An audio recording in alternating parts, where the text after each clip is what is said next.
Hey everybody, I decided to do my reading outside today. The sky is nice and clear, um, and the weather's not too bad.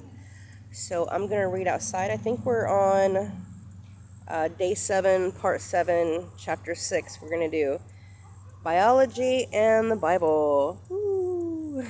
Alright, so let's get started. I'm going to have you guys just watch the sky as I read today. Do something a little different. Alright.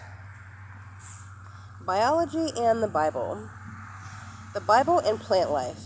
Plants need sunlight, water, and minerals in order to grow and to make their own energy and food. If plants do not get sunlight and yet have water and minerals, they cannot produce the chlorophyll. They will then die. It is interesting to notice, therefore, the chronological order of Genesis creation. God created light first, Genesis 1:3. Then he created water in verse 6, and then soil in verse 9, and then he created plant life in verse 11. The Bible statements consistent with biology. The great biological truth concerning the importance of blood in our body's mechanism has been fully comprehended only in recent years. Up until 120 years ago, sick people were bled, and many died because of the practice. If you lose your blood, you lose your life. The reasons doctors give a blood test is because blood Chicken carries... nuggets! Oh my goodness, Noah.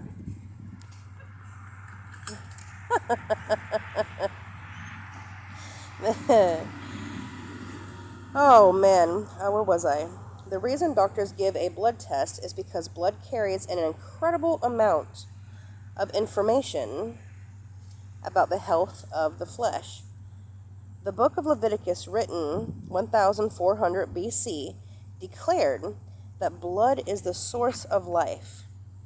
For the life of the flesh is in the blood, 1711. The blood carries water and nourishment to every cell, maintains the body's temperature, and removes the waste materials of the body's cells. It also carries oxygen from the lungs throughout the body.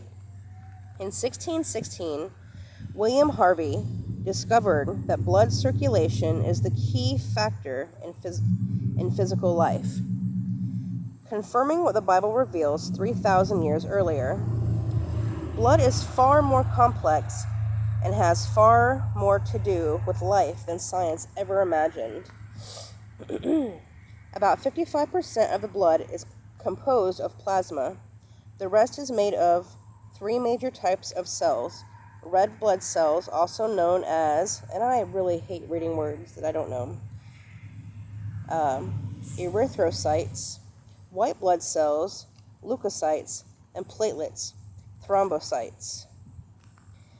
Plasma consists predominantly of water and salts. The kidneys carefully maintain the salt concentration in plasma because small changes in its concentration will cause cells in the body to function improperly. In extreme conditions, this can result in death. Look at how the blood affects the flesh. Antibodies in the blood neutralize or help destroy infectious organisms.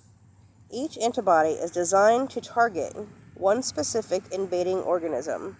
For example, chickenpox antibodies will target chickenpox virus, but will leave an influenza virus unharmed. There is no better way to describe the function of the blood in relation to the human body than to say the life of the flesh is in the blood.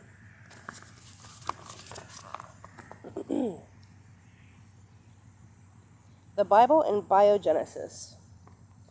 The scripture describes biogenesis, the development of living organisms from other living organisms, and the stability of each kind of living organism. Then God said, "Let the earth bring forth grass, the herb that yields seed, and the fruit tree that yields fruit according to its kind, whose seed is in itself on the earth, and it was so. And the earth brought forth grass, the herb that yields seed according to its kind, and the tree that yields fruit, whose seed is in itself according to its kind. And God saw that that was good.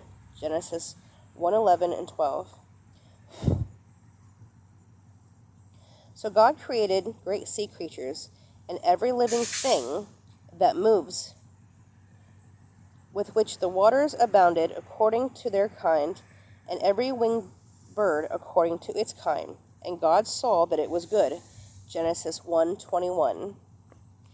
And God created the beasts of the earth according to its kind, cattle according to its kind, and everything that creeps upon the earth according to its kind. And God saw that it was good. Genesis 1:25. The phrase according to its kind occurs repeatedly, stressing the reproductive integrity of each kind of animal and plant. Today we understand that this occurs because all of those reproductive systems are programmed by their genetic codes. Natural kinds validate the Bible. This notion of species as natural kinds fits splendidly with creationist tenets of a pre-Darwinian age.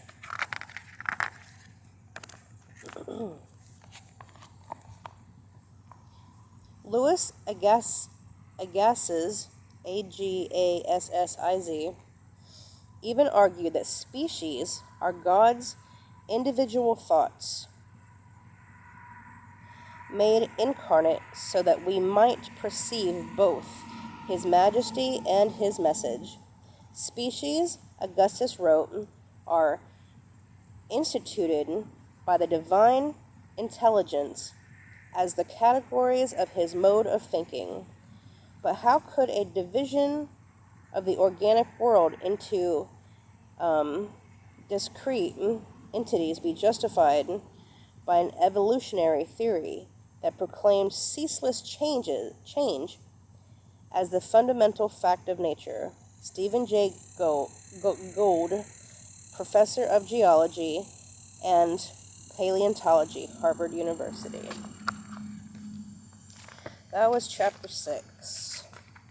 Next we will go into chapter 7, and it talks about the Bible's 100% accurate prophecies, and that will be next time. I hope you've enjoyed this part of Scientific Facts in the Bible. Well, I hope everyone has a wonderful day. Nice, wonderful day out today. I love you guys, and have a wonderful day. Until next time.